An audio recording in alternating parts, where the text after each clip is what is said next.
कि मालसी में या जाखंड में लगभग 400 बीघा जमीन, मतलब 80 एकड़ के करीबन इन्होंने छोड़ी थी।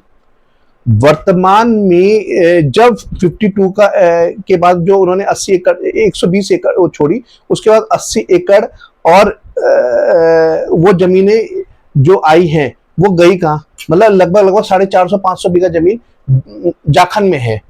तो वो रिजर्व फॉरेस्ट की गई कहाँ वो जमीनें, आप सामने देख लिए, इसमें कंक्रीट के जंगल बन रहे हैं।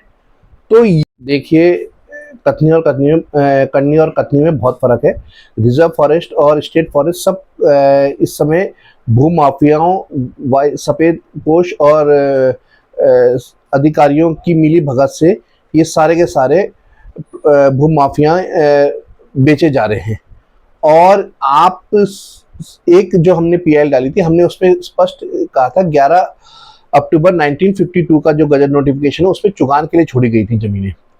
और उसके बाद एक और 8 अक्टूबर 1954 का एक गजट नोटिफिकेशन आया, उसमें बाउंड्रियां चिन्हित करी गई हैं। देखिए फॉरेस्ट एरिया कहाँ से बढ़ रहा है। अभी मैं आपको एक उदाहरण दूं कि मालसी में या जाखंड में लगभग 400 बीघा जमीन, मतलब 80 एकड़ के करीबन इन्होंने छोड़ी थी।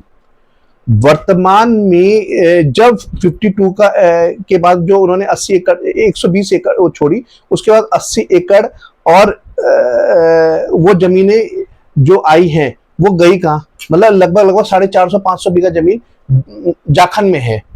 तो वो रिजर्व फॉरेस्ट की गई कहाँ वो जमीनें, आप सामने देख लिए, इसमें कंक्रीट के जंगल बन रहे हैं।